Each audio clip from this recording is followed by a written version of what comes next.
country comes everyone that makes the Agribusiness and Countryside Development Foundation possible. To all our individual members, corporate members, special partner institutions, and senior special partner institutions, none of whom without we would we would be able to function.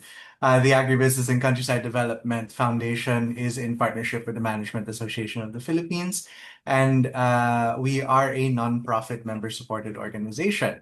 Um, if well, if today's session brings you any value, we encourage you to consider joining us as a member and supporting our goals for for poverty reduction through job creation in the Philippine countryside. All right, so now I'd like to invite our chair, Mr. Ernie Ordonez, to introduce our speaker for this morning. Ernie, please come in. Thank you, Julius. When I read about Bog's life and his interests, I was fascinated. Actually, I was inspired. I'd like to say a few things about him, but as we know, Boggs, what you want to do is when you start, so we get to know you better because hopefully we just don't talk during the seminar. The strength of this forum is not the talk, but what we do between the talk so we can spread the good word to more poor people. And looking at your life, it looks like you're doing that. You went to LaSalle, took political science, but instead of going to the city as most people do, you went back, right? And there are three things I want to let the people know. First, of course, is that when there's a calamity, you rise up despite challenges. You had 60 cattle. Now there's a real problem. It's going to do. Most people would just quit. Now you recover. You made it 200. That's a thing for us to really learn from you getting up. The second thing, of course, is that when you saw so much waste, you turned it into fertilizer, to something productive. So much waste in the country, and we can learn from you. And that's precisely the third one, which inspires me. Instead of just doing your thing, I read that you said that when you do things, you must always look at what you can do for other people, not just your business. Help people. And you put that into practice. You put up an integrated farm where you practice what you preach and you spread it, right? And I understand it's now a learning site where people come and learn and say, "Well, fantastic." So, without further much ado, let me just say these books. No, every time we want you to first give a phone number, so people all over the world, there's up to more than 1,200 or something now, um, so that they can call you. First phone number. Secondly, uh, 5 to 10 minutes about your life, what brought you here, what inspired you, because we want to know you as a person, not just a speaker. Then after that, you can give your talk, emphasizing that you're talking to the audience that wants not just to be educated, but wants to practice what they learn from you and spread. And our foundation, we help by connecting speakers to funding sources, to government people who may not talk to you because you don't have the contacts yet, etc., etc. So, Bugs, first of all, phone number, please. Second, 5 to 10 minutes about what brought you to agriculture after taking political science in LaSalle, brought you back, right? And then third, make sure you kind of tell us how we can spread uh, your technology, how we can help, right? Okay, Oh Bugs, yes, it's my yes. pleasure to Mm. introduce you to our audience, and hopefully audience listen to this because his life is inspiring. Bugs, take it away.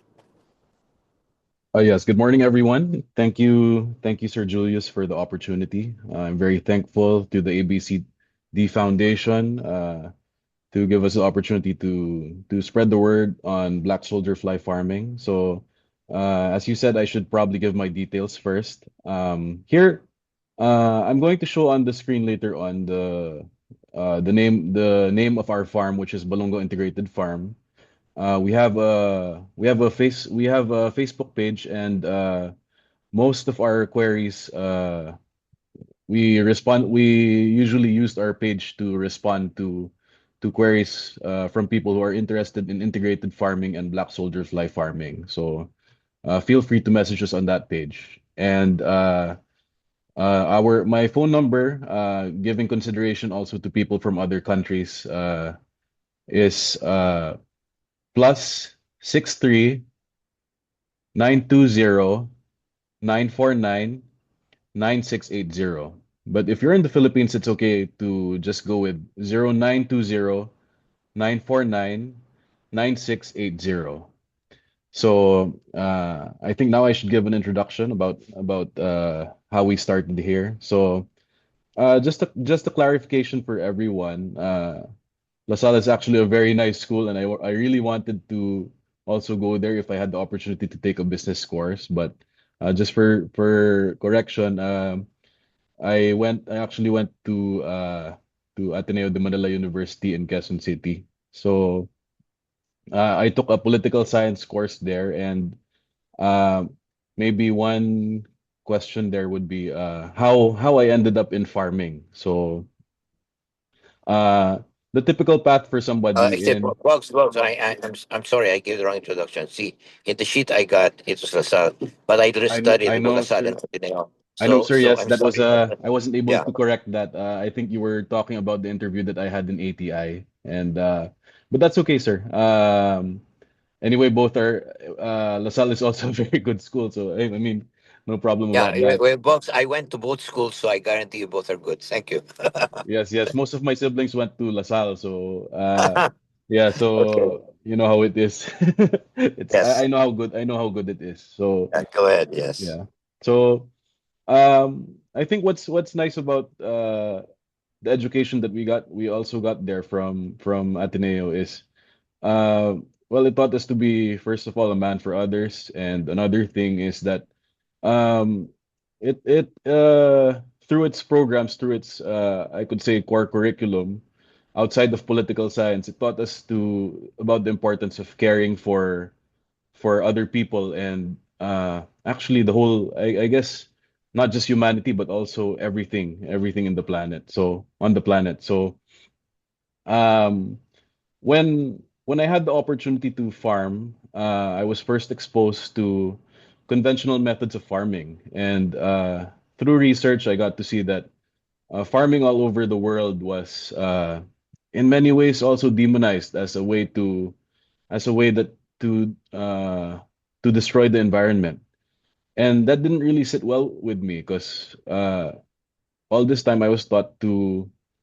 do some good in the world. And I know that farming, don't get me wrong, I know that farming is something that gives us the opportunity to feed millions of Filipinos. But the question there lies in how we are able to make it more and more sustainable for us to be able to use the farm longer, benefit from the soil, because uh, long after we're gone, the following generations will eventually need to eat. So, um, what we thought of is that how can we farm in such a way that we can take care of the environment and feed the soil.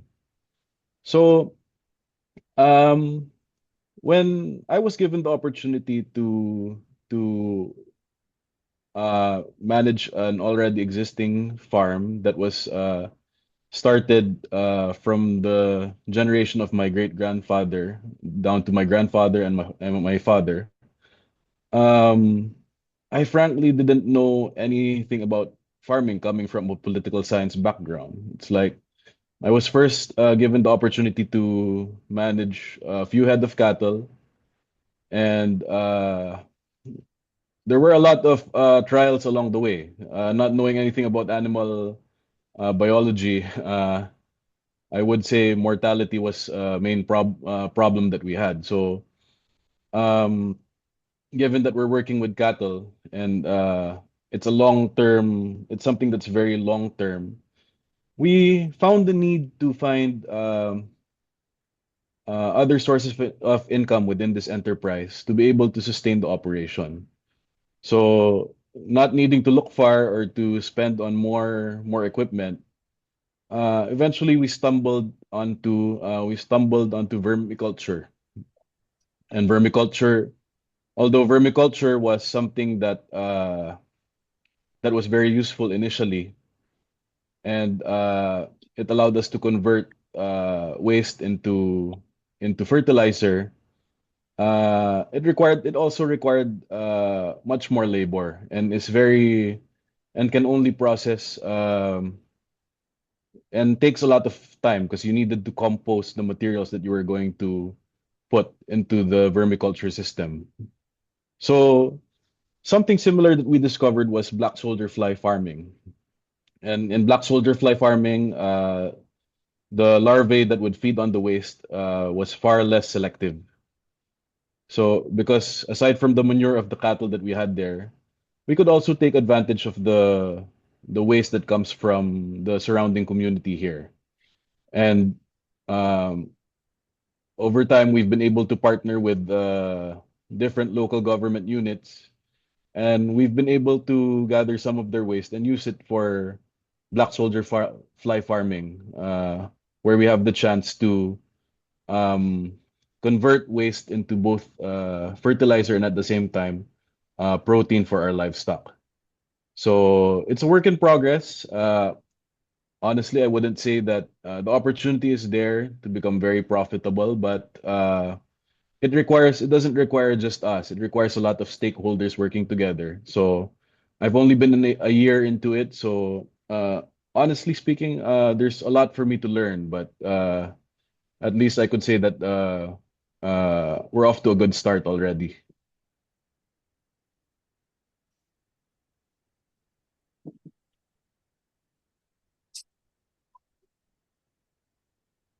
Anything more, sir? No, please. I think you can go ahead with your presentation. Okay then. All right. I'm looking for So, that. okay, Okay. I guess we can start now. So, okay, is my presentation visible already, sir? Can it be seen on the screen? Yep, looks good. Oh, okay. All right. Thank you. Okay, so I'll just hold this portion of the presentation first to show. So basically, what I'm going to talk about right now is how we turn waste into wealth through black soldier fly farming.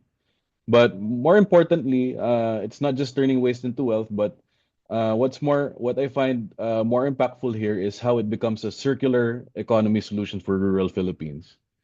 Meaning, it's not just about cycling waste, but along the way, we're providing livelihood opportunities for many Filipinos in the countryside. And at the same time, we're enriching the soil and somehow revolutionizing how we feed our own livestock and how we resolve the problem of food security.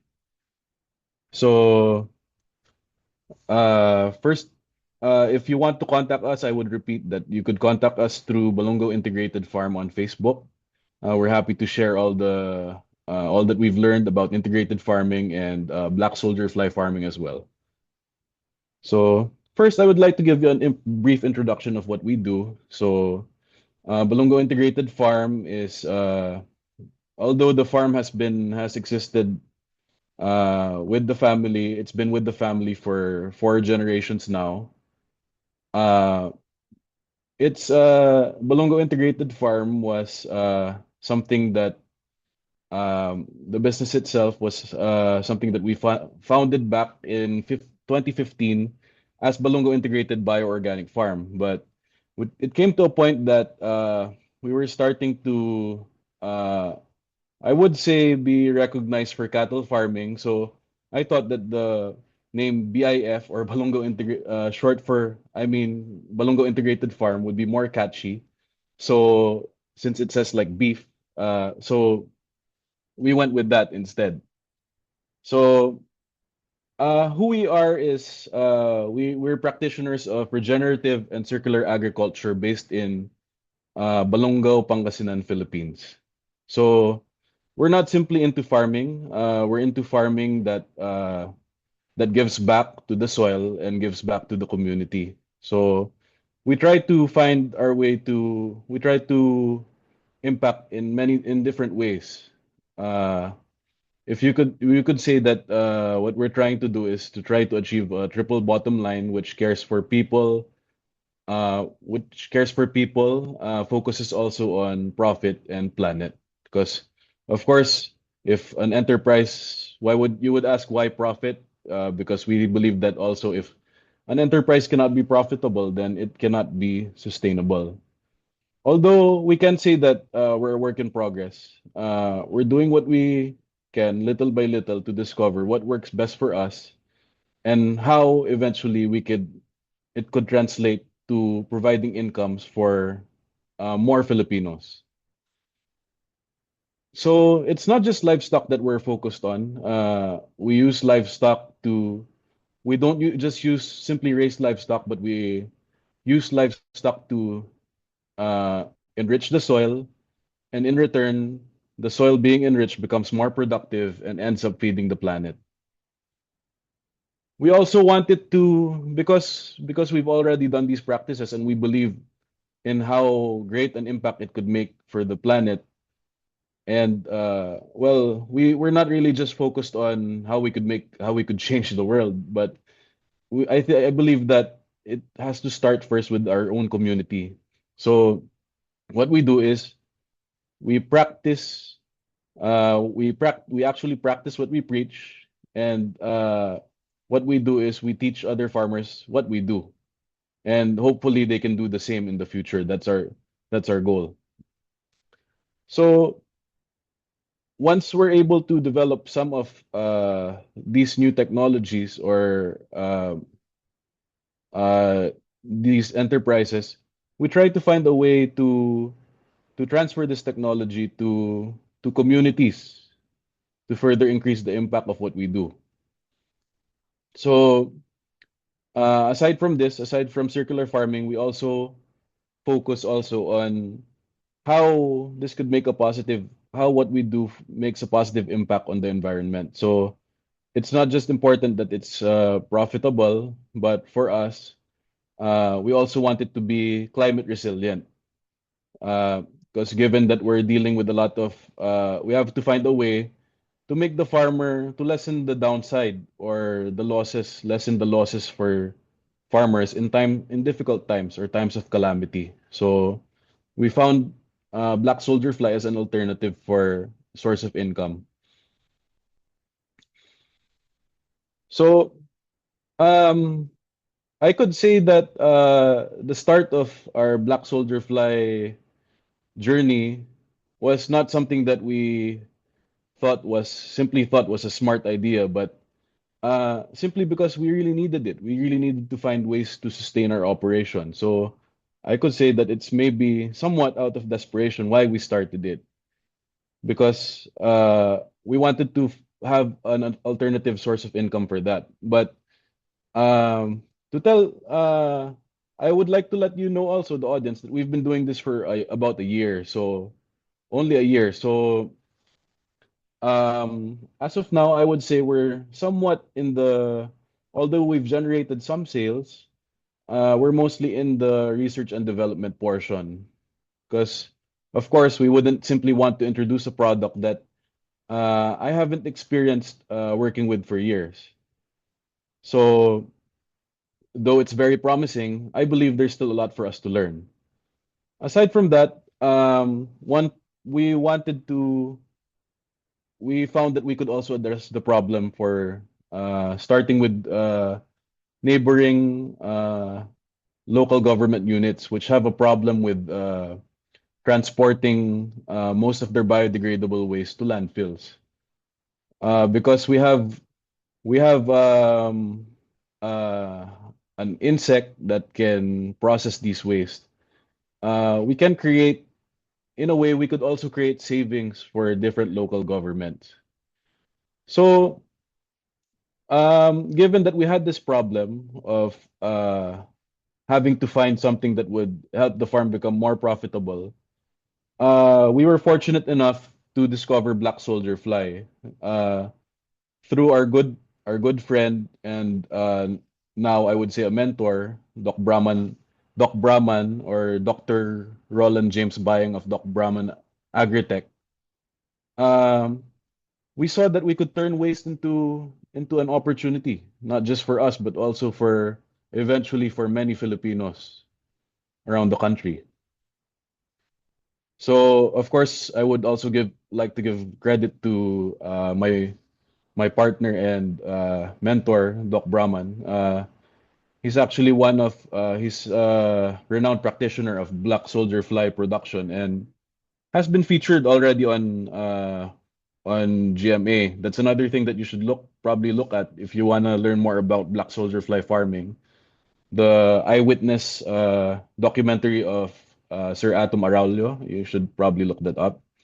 And of course, there's also Agri sa Agri on YouTube, the Doc Brahman story.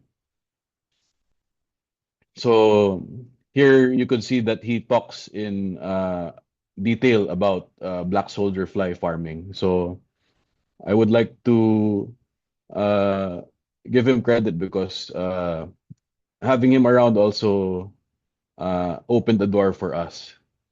Although although he's already experienced working with other local governments, time and time again, we would say that there in places where he's worked in other cities where it's been proven to work. It's a proven system already. What works for them doesn't necessarily work for us. So for us, what we're doing now is we're trying to discover what our strengths are and what we can do, where we can be more effective at implementing black soldier fly farming in Balungao. So um, I would like to say that well, black soldier fly farming is actually I would say we should look at it as probably a tool to be able to convert waste effectively, efficiently into organic fertilizer and protein for our livestock. So I haven't written I we didn't post it here, but we have made some analysis that with black soldier fly, you get good figures when it comes to NPK, to the NPK of if we're talking about fertilizers, nitrogen, phosphorus, and potassium, you get good figures of at least two for for nitrogen, phosphorus, and potassium. In some cases, you could go as high as 3 to 4 for nitrogen. So, so in a way, it can be a very effective organic fertilizer. But of course, we have to consider that uh, not all soils are the same. So it's really important first that you look at how the soil conditions are on your farm before you use frass to know how many you're going to use, so you don't end up using more than you should. So what we like about it also is it the if we're able to establish a closed loop system, meaning everything we have on the farm from animals to crops to black soldier fly works in a cycle, we're gonna be able to reduce our waste up to 80%. So instead of that waste going to nothing, we're able to turn it into something that can not just provide jobs for people in our community, but also give us an additional source of income to sustain the enterprise. So what it does through the protein that we produce is also support livestock, aquaculture, and crop agriculture. So we can feed it to fish, we can feed it to chickens. In some cases also you could feed it to pets. I There have been trials where they've been able to feed it to dogs, to cats, and also they've I think you can although what here's another thing. Well, we can say we're still in the R&D stage. It says based on research that you can also feed it to ruminants or animals that thrive mostly on grass, like cattle, sheep, carabaos. But of course, what we want to do is to establish like how um, if doing such is already permitted by Philippine law before we're able to fully utilize it for that purpose. So we find that it's important to engage in black soldier fly farming because Basically, we have a big problem in biodegradable waste in the Philippines. We could say that based on research that 60% of the waste that we have is biodegradable.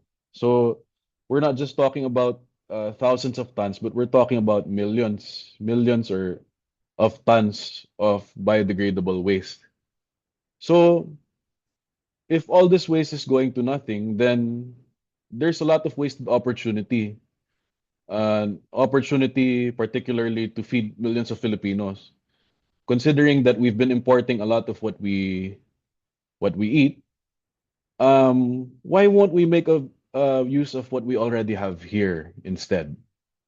I mean, if we already have the ways to improve our soils, to make our soils more productive, and to be able to feed more Filipinos, then why shouldn't we take advantage of that opportunity? And another thing, being a livestock operator, one one problem that we also have is feed costs. So if this gives us an opportunity to provide protein to our livestock, then why shouldn't we make use of this resource that is already within our farm? Excuse me. So for us to be able to profit, it's important for farmers to become more conscious when it comes to costs. So if this is able to help us save money, then we're able to increase our profits as livestock raisers. And of course, like I said, it's a problem for many local governments, uh, waste management in particular. So, and of course, since we're talking about the next generation, there has to be at least someone who's going to continue what has already been started by the previous generation. So if the youth is already losing hope in agriculture because it's unprofitable, we have to find ways to make it more profitable for them. Or I think I've seen the Philippine government say make farming sexy again. So um I would say that it's perfect for the Philippines because it thrives in a tropical climate. So it would thrive. So BSF is something that would work best in temperatures above 30 degrees Celsius. It doesn't really require much. It requires minimal infrastructure. You could start with drums. You could only base it on what you have. You could start with what you have in the kitchen. You could start with what you have in your local market. And also, what's nice about it is it supports smallholder farmers that because you don't usually need big plots of land to be able to become a farmer. I mean, you could start from your own backyard. I think there's nothing more sustainable than uh, more and more people being able to feed themselves from their backyard, being able to establish food security from their own homes. And what we find nice about it is that it also gives us the opportunity to have livestock feed that doesn't need to be imported. So in a way, it provides food security for our own livestock. And also, it aligns with the national goals on food security and waste reduction. So it's not just agriculture, but also you're hitting two birds with one stone. You're hitting the issue, you're addressing the problem of food security, and at the same time, you're also impacting the environment and the community in a positive way. Okay, like I said, the challenge that we have is that we're dealing 60% of our waste is biodegradable. Uh, Crowded landfills is already a problem all over the Philippines. And livestock industries face high feed prices and low margins. So all of these three problems are solved by black soldier fly production. So on the farm, we can convert at our maximum capacity, 1 ton of organic waste per day. So before we focus on production, I think it's important that we focus first on how much we're able to positively impact our community. Um, the Imagine 1 ton of waste that doesn't have to be moved kilometers away from one locality to another, which another local locality which has its own landfill that already is considered as fuel savings for the local government, and at the same time, it's also savings on labor. So it would this I would say that it would only be possible for this to work out if we're able to establish partnerships within the community. We've partnered not just with local governments, but also with schools, restaurants, and different establishments. So it requires all of us, the whole community, working together for it to become sustainable. So later on, I'm going to show you videos of how we start in cultivating black soldier fly and what we do throughout the process. I'm going to flash some videos here. So we, as I've said, we've used it for different animals in the farm, and we've also used it for many of our different crops. So as you can see here, um, this is the life cycle of black soldier fly production. They start off as the adults first lay eggs, and for 4 days we're going to put them in a small container that it's not enclosed but exposed directly to air, but we put it in a location that where it cannot simply be eaten by birds or destroyed by other elements. So we have to put it in a place that is shaded and a place that is secured from all the elements. So at 4 days, you could see that there would be small larvae starting to emerge from the eggs. And in that stage, as larvae, um, we have the option of selecting larvae that would become breeders and larvae that would be used to feed livestock. At 10 days, some of them are harvested and given to the chickens on the farm, while some of them we allow to blacken into pupa, and we transfer um, into the love nest and turn into adults where they're going to breed and eventually, after breeding, die. And a new life cycle or a new set of eggs that we've harvested uh, begins again. A new cycle begins. So I would like to first show a video here of the eggs, the larvae that are freshly hatched from the eggs.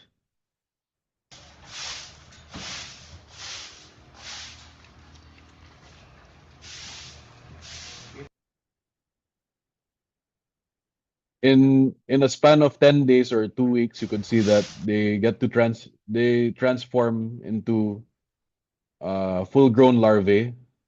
This is the stage where they consume most of the organic waste that we have on the farm. And I mean, not just the farm, but from the organic waste that we gather from different areas. And you can see here there's a canal where they move and turn into when they're about to turn into pupa. They move to this canal and where they because it's part of their nature when they turn into pupa to look for a relatively darker place. So they're going to pile themselves up in one corner, and from here, because we already have a canal that's outside of the bed, it makes it easier for us to harvest the black soldier fly larva. This is how we feed them.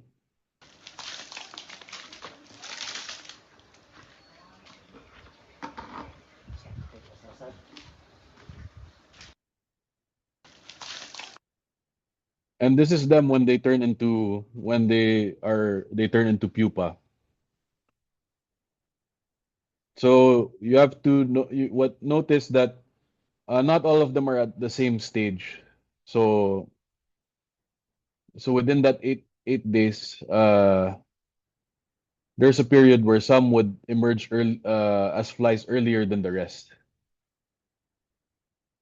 So the way that we transport them into love nests is we put the pupa into crates like these here in the picture.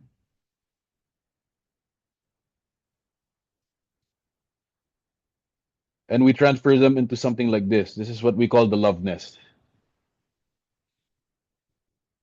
If you can see that on top of the crates there are piles of wood. That's the area where they lay eggs. And from there every day we harvest the eggs and then we convert it into we transfer them into smaller bins and a new life cycle will begin. So as you can see, the black soldier fly adult, their only purpose when they get to that stage is to breed. Um, the male only lives as an adult for about 3 days.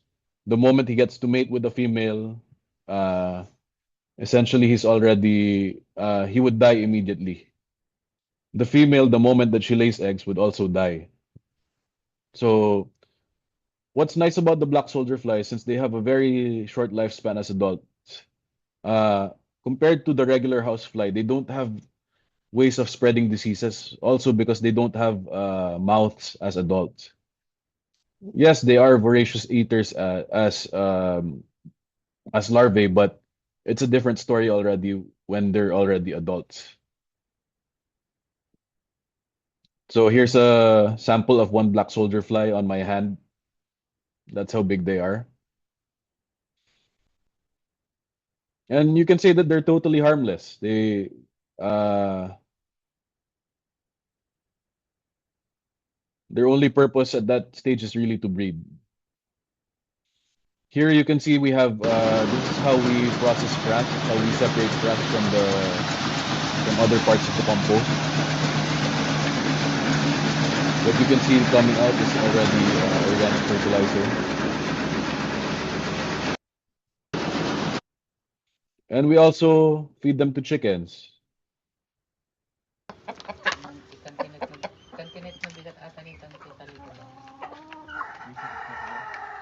But the thing is, I would also like to let you know that based on our research also, I think we still have a lot to learn when it comes to feeding chickens. You can't you can't use this as a sole feed source. You have to understand how the importance first of giving a balanced diet to chickens, because it can cause problems for the chickens if you give this alone, because the protein in the black soldier fly is just too high. So it can cause um, it can cause kidney problems in the long run for a chicken. So better to better first to, I think, give a balanced diet to the chickens by making it part of your feed source and use it as a means to save up on your expenses for protein sources like fish meal or soya that is already present in most conventional chicken feed. And of course, what we call larvites here. This is something we've actually tried and tasted. It's at first I know it's creepy, very creepy for a lot of people to even try or taste, but based on our experience, people who we've asked to try eating black soldier fly larvae, dried black soldier fly larvae, like the taste of it. It's something that we can see that I think there are a lot of studies that need to be made, I think, on our part, but so far we've encountered no problems in consuming this larva. So we want to compare the before and after. We want to show the before and after our BSF integration, how it has impacted our farm. So when before we were dealing with high feed costs, now we're able to save 10 to 20% of our feed, particularly for poultry. And aside from that, we also have when before we had a lot of organic waste or manure in the farm. Now we're able to reduce our waste up to 80% because of black soldier fly. And some of our areas where we've done conventional farming has, as we observed, encountered lower yields over time. So because we were able to use the frass that we produce from black soldier fly, we can say that we were able to improve the productivity of our soils. And farmers being dependent on commercial inputs like us, somehow we were able to establish local feed security or less reliance on buying feed from the stores. And because our systems are more naturally productive thanks to black soldier fly, we're able to resolve the problems of low margins and low resilience. So what's nice about this circular system is that it establishes a system where uh, in case one enterprise within the system falters or fails, there would be one system that would support everything else, that would reduce losses and uh, potentially make enterprises within the farm profitable. As you can see, based on the experience that we had here, we were able to reduce our feed costs and increase our rice yields.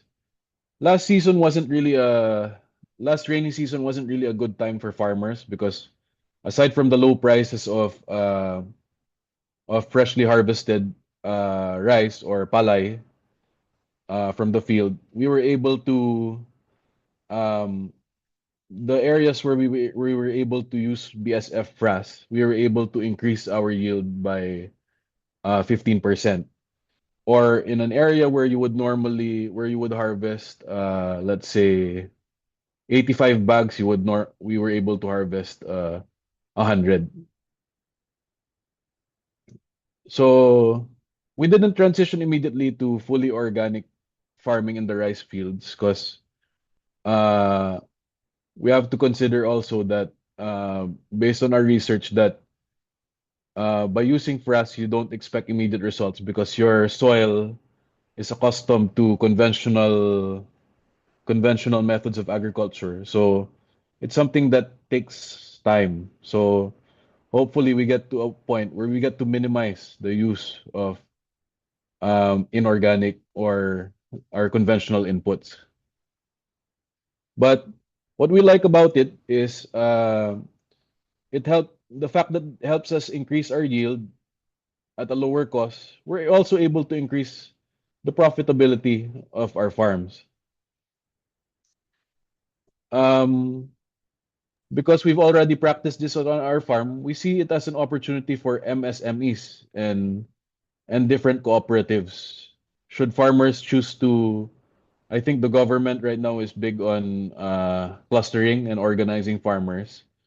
So we see that if we see the whole community working together, not just on farming, but converting waste into valuable farm inputs. Excuse me, Uh, Bugs. Excuse me, yes. Bugs. We got 10 minutes left. With the permission of the president, I'd like you to conclude in 5 minutes so that the last 5 minutes, I'll be asking you a critical question that will serve your objective of serving others. So can you finish in 5 minutes, Mr. President? Are we able to do that, Mr. President? President, can Yeah, Bugs I finish in guess. 5 minutes? Yes, sir. I guess it's doable. Yes, We'll be please wrapped go up ahead. in a few. Because the last 5 minutes, Mr. President, I want to take the last 5 minutes because what he says is very exciting. Okay, please, Sure. Bugs, finish in 5 minutes. Thank you. Okay. All right. So here I'm going to just flash a chart of our cycle within the farm. farm. So I've already talked about integrating livestock and crops, uh, reduction of feed expenses, and making our farm more resilient because we have systems that support each other. And how Balongo Integrated Farm has become a training ground for farmers in different regions, not just here in our province of Pangasinan. And for us, it's important for LGUs to care because you're not just solving the problem of local food security, but also you're also helping the environment and the community as well. If you're able to open up more jobs for people in the countryside or here in the rural side of the Philippines, I believe that less and less people will need to migrate uh, to places like Metro Manila, where it has been, I think, a problem of the Philippines, where there has been a diaspora of people from rural communities and migrating to big cities.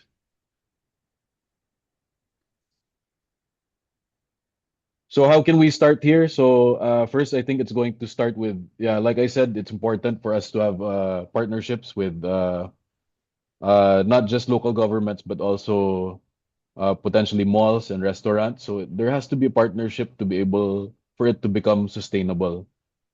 Farms like us can function like an alternative landfill.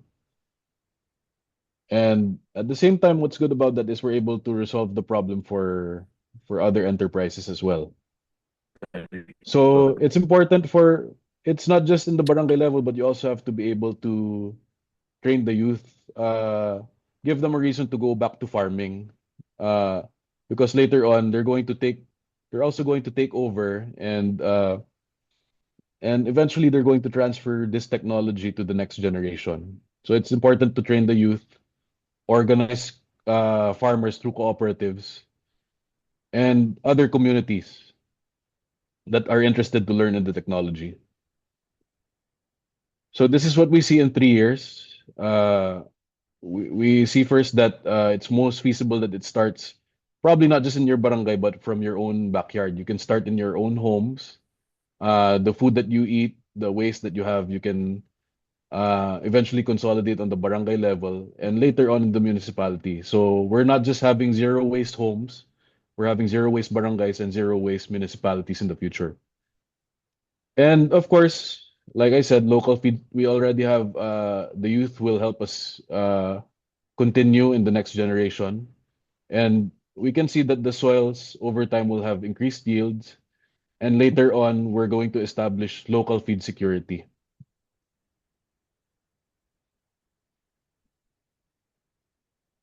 Okay, so these are the next steps that we could have. First, we could start by identifying waste sources and volumes. We have to know how much waste we produce to be able to know what we can process on a daily basis. Uh, this can this can be started by farms like us or local governments. And what we can do also is to start small plots, maybe organize farmers and start mini operations of black soldier fly. And we can also train other farms or local operators. And we want to show them through our farm, we want to show them how this can impact what we do in raising livestock and growing crops. And of course, this would be possible only if farmers later, this would be faster disseminated information if we're able to work with cooperatives or organized farmer groups.